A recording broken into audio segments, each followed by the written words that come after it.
Bonjour frères et sœurs, aimons-nous toujours, comme dit la chorale. Comme cela a été annoncé, cette semaine, nous sommes à Romains chapitre 8 et chapitre 9. Et je ne vais pas vous présenter quelque chose sur les deux chapitres, mais je veux juste que nous lisions le chapitre 8. On va faire la lecture intégrale. Il compte 39 versets et nous allons les lire pour plusieurs raisons. L'une d'elles, c'est qu'il y en a qui ne lisent jamais la Bible en entier, ils ne lisent que des versets. Et je voudrais donc vous imposer cette lecture du chapitre 8. Alors,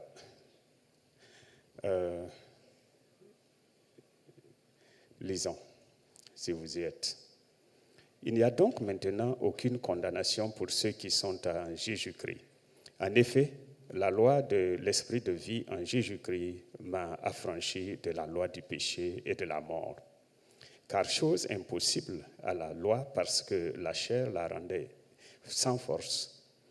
Dieu a condamné le péché dans la chair en envoyant à cause du péché son propre Fils dans une chair semblable à celle du péché. Et cela afin que la justice de la loi fût accomplie en nous, et qui marchons non selon la chair, mais selon l'esprit. Et ceux, en effet, qui vivent selon la chair s'affectionnent aux choses de la chair, tandis que ceux qui vivent selon l'esprit s'affectionnent aux choses de l'esprit. Et l'affection de la chair, c'est la mort, tandis que l'affection de l'esprit, c'est la vie et la paix. Et car l'affection de la chair est inimitié contre Dieu, parce qu'elle ne se soumet pas à la loi de Dieu et qu'elle ne le peut même pas. Or, ceux qui vivent selon la chair ne sauraient plaire à Dieu. Pour vous, vous ne vivez pas selon la chair, mais selon l'esprit. Si du moins l'esprit de Dieu habite en vous. Et si quelqu'un n'a pas l'esprit de Christ, il ne lui appartient pas. Et si Christ est en vous, le corps, il est vrai, est mort à cause du péché, mais l'esprit est vie à cause de la justice. Et si l'esprit de celui qui a ressuscité Jésus d'entre les morts habite en vous, celui qui a ressuscité Christ d'entre les morts rendra aussi la vie à vos corps mortels par son esprit et qui habite en vous. Ainsi donc, frères, nous ne sommes point redevables à la chair pour vivre selon la chair. Et si nous vivons selon la chair, nous mourrons. Vous mourrez, mais si par l'esprit vous faites mourir les actions du corps, vous vivrez. Car tous ceux qui sont conduits par l'esprit de Dieu sont fils de Dieu. Et vous n'avez pas reçu un esprit de servitude pour être encore dans la crainte, mais vous avez reçu un esprit d'adoption par lequel nous crions « Abba, Père ». L'Esprit lui-même rend témoignage à notre esprit que nous sommes enfants de Dieu. Or, si nous sommes enfants, nous sommes aussi héritiers, héritiers de Dieu et co-héritiers de Christ. Et si toutefois nous souffrons avec lui, afin d'être glorifiés avec lui. J'estime que les souffrances du temps présent ne sauraient être comparées à la gloire à venir qui sera révélée pour nous. Aussi, la création attend-elle avec un ardent désir la révélation des fils de Dieu, car la création a été soumise à la vanité, non de son gré, mais à cause de celui qui l'y a soumise, avec l'espérance qu'elle aussi sera affranchie de la servitude, de la corruption, pour avoir part à la liberté de la gloire des enfants de Dieu. Or, nous savons que jusqu'à ce jour, la création tout entière soupire et souffre les douleurs de l'enfantement. Et ce n'est pas elle seulement, mais nous aussi, qui avons les prémices de l'esprit, nous aussi, nous soupirons en nous-mêmes en attendant l'adoption, la rédemption de notre corps. car c'est en espérance que nous sommes sauvés. Or, l'espérance qu'on voit n'est plus espérance. Ce qu'on voit, peut-on l'espérer encore? Mais si nous espérons ce que nous ne voyons pas, nous l'attendons avec persévérance. De même aussi l'Esprit nous aide dans notre faiblesse, car nous ne savons pas ce qu'il nous convient de demander dans nos prières. Mais l'Esprit lui-même intercède par des soupirs inexprimables. Et celui qui sonde les cœurs connaît quelle est la pensée de l'Esprit, parce que c'est selon Dieu qu'il intercède en faveur des saints. Nous savons du reste que toute chose concourt au bien de ceux qui aiment Dieu, de ceux qui sont appelés selon son dessein, car ceux qu'il a connus d'avance, il les a aussi prédestinés à être semblables à l'image de son Fils, afin que son Fils fût le premier-né entre plusieurs frères. Et ceux qu'il a prédestinés, il les a aussi appelés. Et ceux qu'il a appelés, il les a aussi justifiés. Et ceux qu'il a justifiés, il les a aussi glorifiés. Et que dirons-nous donc à l'égard de ces choses? Si Dieu est pour nous, qui sera contre nous? Lui qui n'a point épargné son propre Fils, mais qui l'a livré pour nous tous, comment ne nous donnerait-il pas aussi toutes choses avec lui? Qui accusera les élus de Dieu? C'est Dieu qui justifie. Qui les condamnera? Christ est mort, bien plus, il est ressuscité et il est à la droite de Dieu et il intercède pour nous. Qui nous séparera de l'amour de Christ? Sera-ce la tribulation ou l'angoisse ou la persécution ou la faim ou la nudité ou le péril ou l'épée? Selon qu'il est écrit, c'est à cause de toi qu'on nous met à mort tous les jours et qu'on nous regarde comme des brebis destinées à la boucherie. Mais dans toutes ces choses, nous sommes plus que vainqueurs par celui qui nous a aimés. Car j'ai l'assurance que ni la mort, ni la vie, ni les anges, ni les dominations, ni les choses présentes, ni les choses à venir, ni les puissances, ni la hauteur, ni la profondeur, ni aucune autre créature ne pourra nous séparer de l'amour de Dieu manifesté en Jésus-Christ, notre Seigneur. Amen.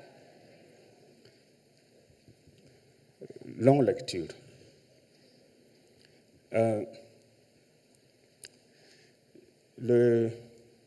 Dans ce chapitre 8, je ne sais pas si vous l'avez noté,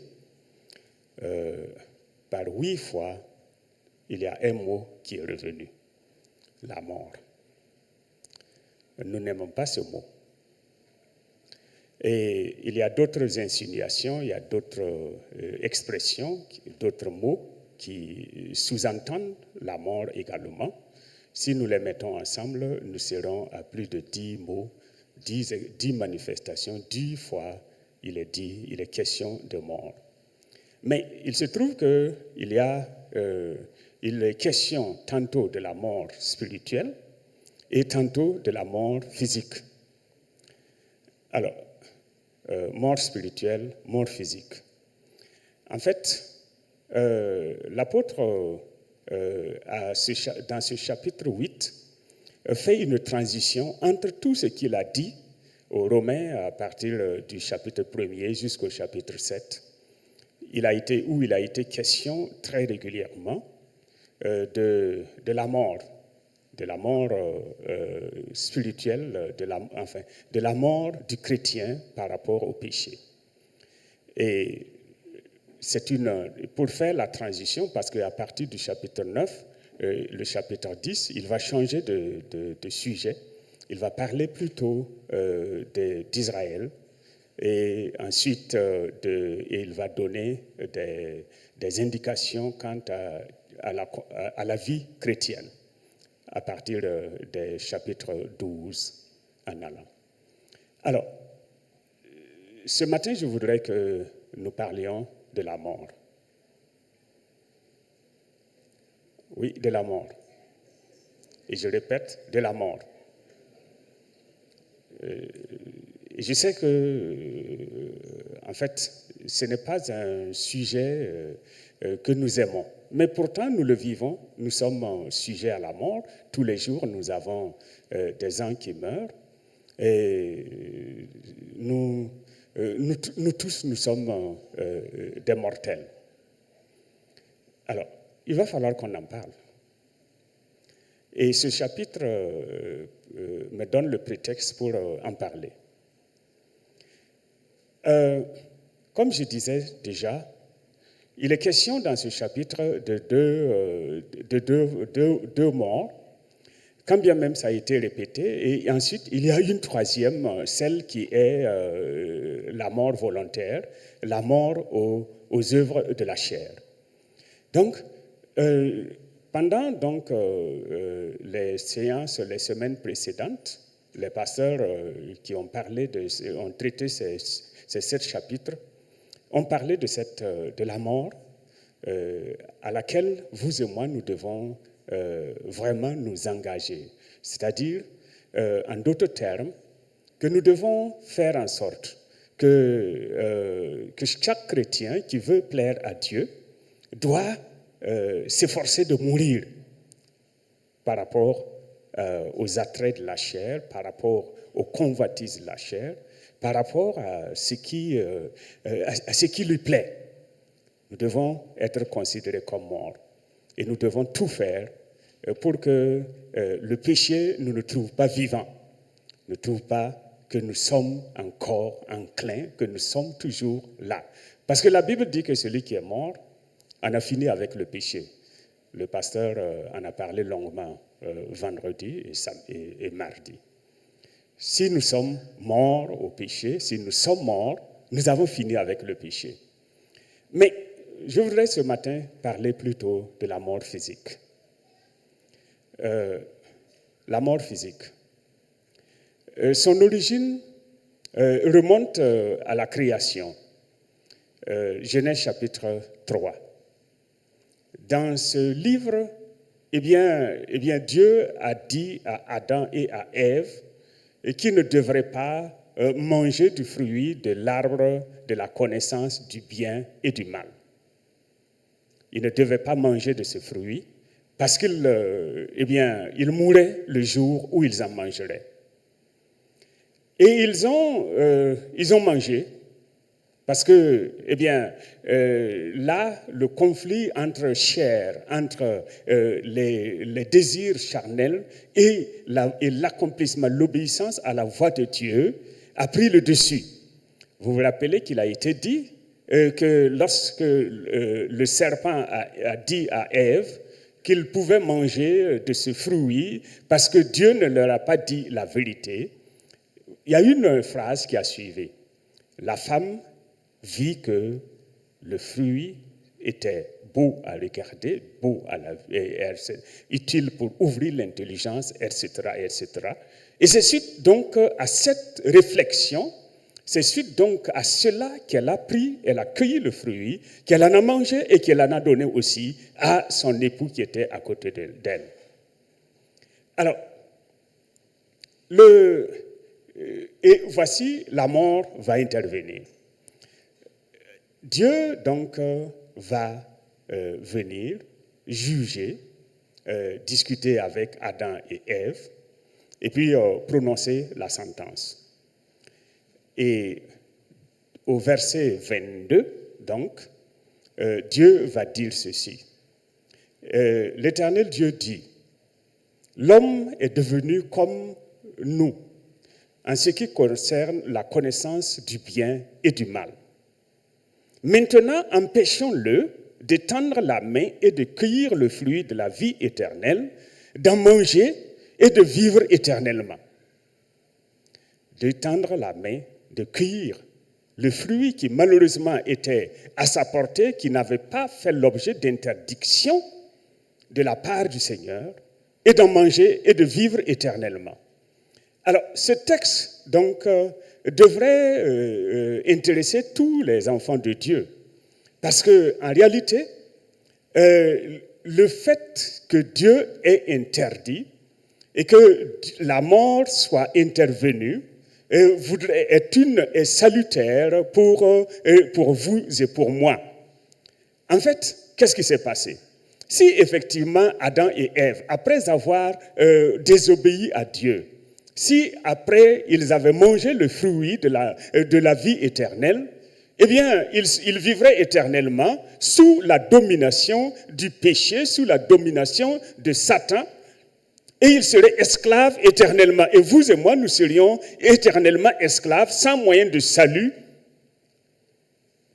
Je ne sais pas, déjà, voyez, même, quand bien même Dieu les a arrêtés, regardez les conséquences du péché dans le monde. Quelle douleur, quel désastre. Je n'ose même pas imaginer un seul instant si le monde était livré à lui-même pour l'éternité. Je ne sais pas ce que ce serait aujourd'hui. On allait se manger debout. On allait se... Bon, imaginez. Je vous laisse le soin d'imaginer ce qui se serait passé. Si le mal que nous connaissions aujourd'hui, que nous vivons aujourd'hui, était éternel. Alors, Dieu donc intervient et la mort va commencer. Ce qu'il a dit, il l'accomplit. Si vous mangez, vous mourrez. Ils ont mangé et la mort physique est entrée dans la famille d'Adam et Ève immédiatement. Le chapitre 4 de la Genèse en parle. Caïn et Abel. Caïn va tuer son frère Abel. Physiquement parlant, bien sûr. La Bible dit alors qu'ils étaient dans les champs, eh bien, le mal qui couvait en Caïn a surgi et s'est traduit par la violence et la haine, et au point qu'il a tué son propre frère.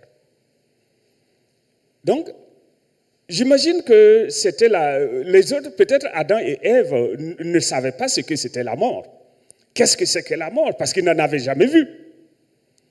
Et subitement, dans leur propre maison, ils doivent enterrer leur propre fils. Quelle souffrance! Et c'est là maintenant que les yeux de ces gens-là vont s'ouvrir sur les conséquences du péché, de leur désobéissance. Mais c'était déjà trop tard. Puis, le chapitre 5, c'est le chapitre de la mort. C'est le chapitre de la mort parce que Adam et Ève ont vécu, ils ont eu des enfants et ils sont morts. Ensuite, leurs enfants vont mourir successivement. Même celui qui a eu 969 ans va mourir, physiquement parlant.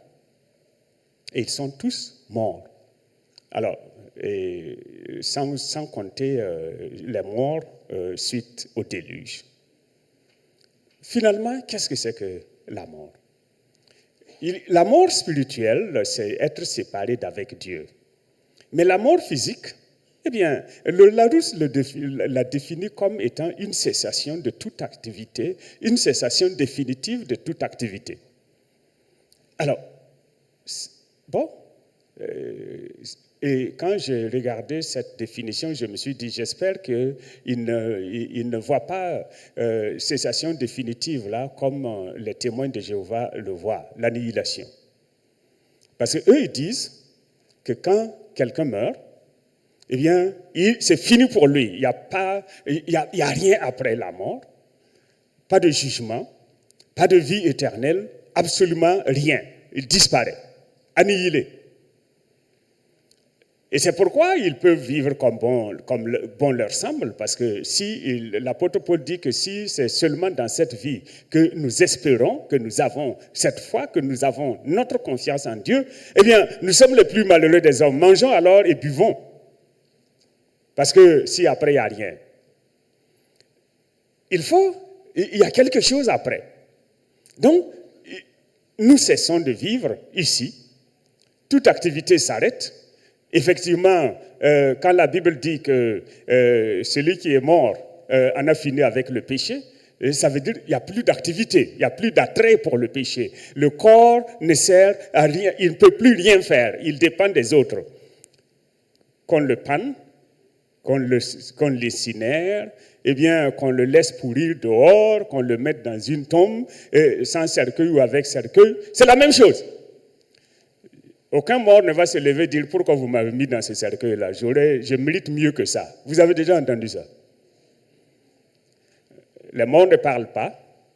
Ils ne mangent pas. Vous pouvez leur donner à manger. Eh bien, ça ne leur dit rien. Vous mettez dans leur cercueil, ça ne leur dit rien. Il est mort et c'est fini. Il n'est plus actif.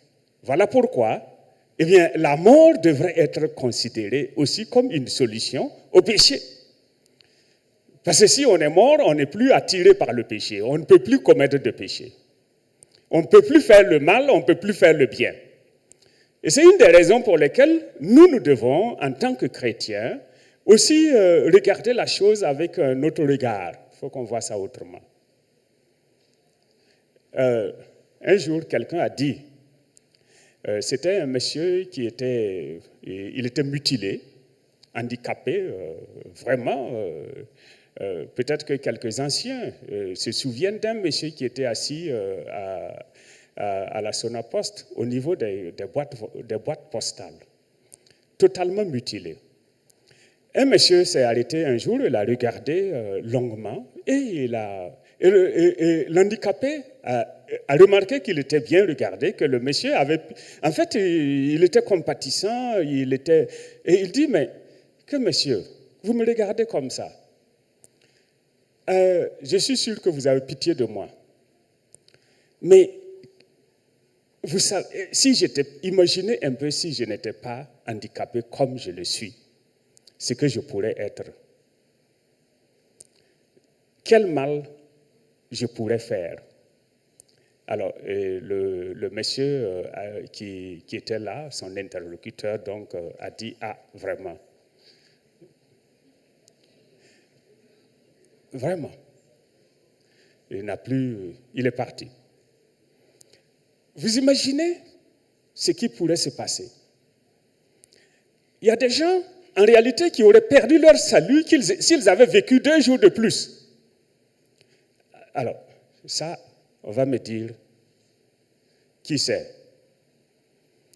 Mais il y a des gens pour qui, en fait, leur salut a été assuré parce qu'ils sont morts à ce moment.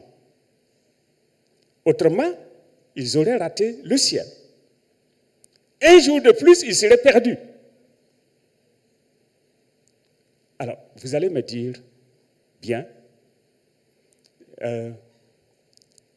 nous n'aurions pas voulu.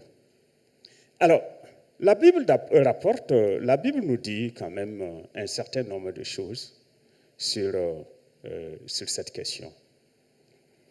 Alors, nous avons parlé de l'origine, mais le but de la mort, comme je disais tantôt, c'est d'arrêter, de mettre un terme à la puissance et à la domination du péché, d'arrêter l'homme sur le chemin du mal, mais aussi lui ouvrir la porte pour qu'il puisse aller au repos, entrer dans le repos du Seigneur, qu'il puisse se reposer de ses œuvres, qu'il puisse, comme nous lisons dans Apocalypse chapitre 13, 14 verset 13, verset très connu, ils se reposent enfin de leurs travaux, car leurs œuvres les suivent. Cette vie est faite de difficultés, de souffrances, de travaux. Mais une fois qu'on a franchi la porte, eh bien, on entre dans le repos. Et c'est pourquoi l'Écriture dit, dans certains cas, que la personne est entrée dans le repos éternel. Elle se repose de ses travaux. Eh bien, elle est entrée dans la poussière, elle est retournée à ses pères, etc., etc. Termes qui sont très fréquemment utilisés dans la parole de Dieu pour parler de la mort physique. Alors, Dieu, donc, utilise la mort, elle intervient pour nous secourir. Parce que parfois, il aurait été très difficile, dans certaines situations, de continuer de vivre. Mais Dieu qui connaît toutes choses peut intervenir. Alors, l'agent de la mort, qui fait mourir? Ça, c'est une grande question Je sais que ça fera l'objet de débats le mardi. Mais nous devons savoir une chose. La Bible parle, lorsque nous lisons dans, commencer par Exode chapitre, si nous lisons dans Exode chapitre 12, lors de la dernière plaie, eh bien la Bible dit, par la bouche de l'Éternel, je passerai, je frapperai les premiers-nés en Égypte. Mais si vous continuez la lecture, il est dit que je ne permettrai pas aux destructeurs de frapper. C'est-à-dire qu'il y a un destructeur, il y a quelqu'un qui fait que Dieu, à qui Dieu donne la liberté, à qui Dieu ordonne de faire mourir. Tantôt, il est appelé l'ange de l'Éternel. Regardez dans le cas de 2 Samuel, lorsque 2 Samuel 22, lorsqu'il y a eu recensement et qu'il y a eu problème, eh bien, Dieu envoie un ange, l'ange de l'Éternel pour frapper Jérusalem. L'ange de l'Éternel pour frapper Jérusalem. Et il a commencé à frapper. Et les gens mouraient. Et David a été instruit pour offrir un sacrifice afin d'arrêter l'ange. Et Dieu lui a dit, arrête. Et il s'est arrêté. Très souvent, nous avons un problème parce que nous pensons que c'est la maladie qui tue. La maladie fait mourir. Il est mort de longues maladies, de courtes maladies, il est mort. Bon, ça c'est une autre façon de voir les choses. En fait, lorsque nous regardons, même dans notre quotidien, nous nous rendons compte que ce n'est pas la maladie qui tue. Ce n'est pas la maladie qui tue. Et je répète, ce n'est pas la maladie qui tue. Sinon, nous serions tous morts. Qui n'est pas malade ici? Nous sommes tous des malades ambulants, mais nous ne sommes pas encore morts. C'est-à-dire que ce n'est pas la maladie qui tue. Et il y a des maladies qui sont extrêmement graves, si graves que, eh bien, nous-mêmes, les accompagnants souhaiteraient même que le malade s'en aille, qu'il meure enfin. Vous n'avez jamais rencontré ce cas? Mais vraiment, il souffre s'il pouvait. Et on a oublié même parfois certains malades. Et ils sont toujours là-bas. Donc, ce n'est pas la maladie qui tue. Et c'est cela qui trouble aussi l'esprit des enfants de Dieu. Et ça, c'est un grand piège que le diable utilise contre nous. Surtout vous et moi qui avons donné notre vie au Seigneur et qui devrions marcher dans la sainteté et qui devrions nous préparer quotidiennement pour attendre l'avènement du Seigneur. Eh bien, le diable utilise ça. Il fait croire que c'est la maladie. Donc, quand on se porte bien, il y a beaucoup de chrétiens, il y a des gens qu'on a enterrés en chantant de beaux cantiques, en parlant d'espérance, avec assurance même, on a témoigné qu'ils sont au ciel alors qu'ils sont en enfer.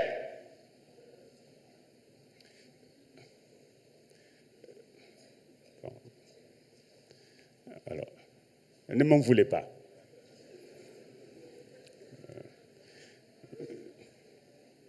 Bon, quelqu'un vit dans le désordre, en toute cachette.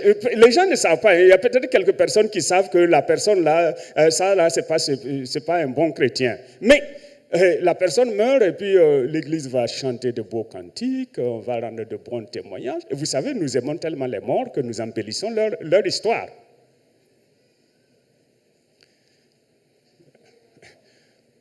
Oui, on embellit l'histoire. On la réécrit. Si Dieu pouvait faire comme nous. Mais il y a un problème. La personne, au lieu de se repentir, au lieu de l'encourager, écoute mon frère, tu sais, tu vas passer de l'autre côté. Je me rappelle l'histoire d'un frère de cette assemblée qui était tombé malade. Et tout le monde passe. Ah, Dieu va te guérir, Dieu va te relever, Dieu va. Et puis, jusqu'au jour où il y a un pasteur, un évangéliste, lui, c'était évangéliste pur sang. Il va pour rendre visite aux malades. Il s'assied, il attend. Il veut que les gens sortent jusqu'à ce qu'il soit seul avec le malade, sauf bien sûr les autres malades et les accompagnent. Il dit, hey, je ne vais pas prononcer son nom parce qu'il y en a qui sont aussi anciens que moi dans cette assemblée, qui vont le reconnaître. Il dit à ce dernier, hey, toi, lève-toi. Lève-toi. Parce que toi-même, tu sais que si tu meurs dans ces conditions-là, tu iras en enfer. Et il est couché. Alors, il commence à pleurer. Et le pasteur de lui dire, hey, pleure, mais lève-toi et règle ton problème, parce que tu vas mourir. Et... Oh Dieu. Finalement, il s'est levé, il a mis sa vie en règle avec le Seigneur et il est mort. Je l'ai enterré, j'avais cette assurance-là que ce frère se repose avec le Seigneur. Mais si on avait continué à jouer cette comédie en lui disant non, Dieu va te relever, il n'allait jamais mettre sa vie en règle avec le Seigneur, il serait mort et il serait allé en enfer.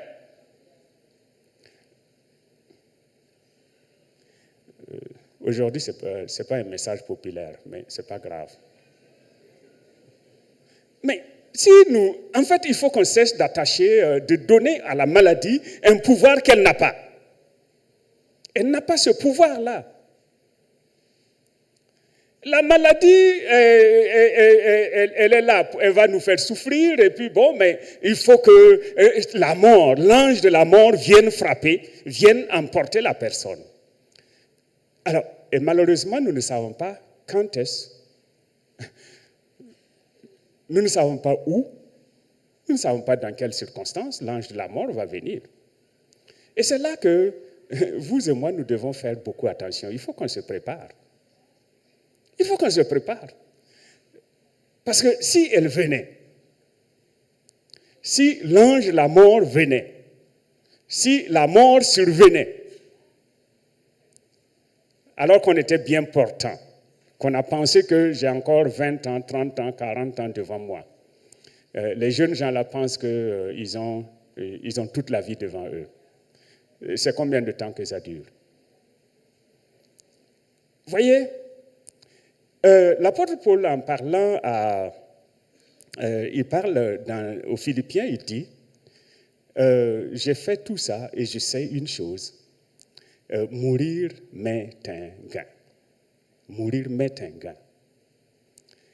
Pour que la mort du chrétien ait de la valeur aux yeux de Dieu, puisque l'Écriture dit également qu'elle a du prix, c'est-à-dire la mort a du prix, la mort de ses bien-aimés, des fidèles a du prix aux yeux de Dieu. Pour que nous atteignions cette maturité, pour que nous ne soyons pas en train de... c'est vrai, la séparation est douloureuse, c'est vrai. C'est vrai, nous aimons avoir tout pour nous. Mais il faut, pour que nous soyons pressés, comme l'apôtre, il dit, je suis pressé d'aller. Pour que nous arrivions à ça, il faut que ça suppose que nous nous sommes entièrement donnés au Seigneur, nous sommes convertis et nous avons fait l'expérience de la nouvelle naissance et que nous marchions en nouveauté de vie. C'est ce que Romains chapitre 6 nous dit. Nous avons été ensevelis avec lui par l'eau du baptême, etc., etc. Et que nous marchions en nouveauté de vie. Et ça, c'est très important. Parce que nous ne savons pas quand est-ce la mort physique va intervenir. Si elle intervient et que je suis prêt, j'ai tout mis en règle avec le Seigneur et que je suis agréable au Seigneur, eh bien, je serai accueilli dans sa présence. Mais si je ne suis pas agréable au Seigneur, peu importe le lieu où on va m'enterrer, peu importe tout ce qu'on va mettre dans mes obsèques, eh bien, Dieu n'a que faire de ça. Absolument rien. Ça ne changera rien. À moins qu'on change de foi. C'est-à-dire, ailleurs, on fait des messes, on fait comment on les appelle encore ailleurs? Des doigts et compagnie. Merci. Mais là, vous n'êtes plus chrétien. Nous ne pouvons pas nous appuyer sur ces choses. Alors, c'est pourquoi l'Écriture dit, prépare-toi à la rencontre de ton Dieu. Parce que ça peut arriver à tout moment. Et soyons prêts et que Dieu vous bénisse. À mardi. Vos questions, gardez-les pour mardi. Que Dieu vous bénisse.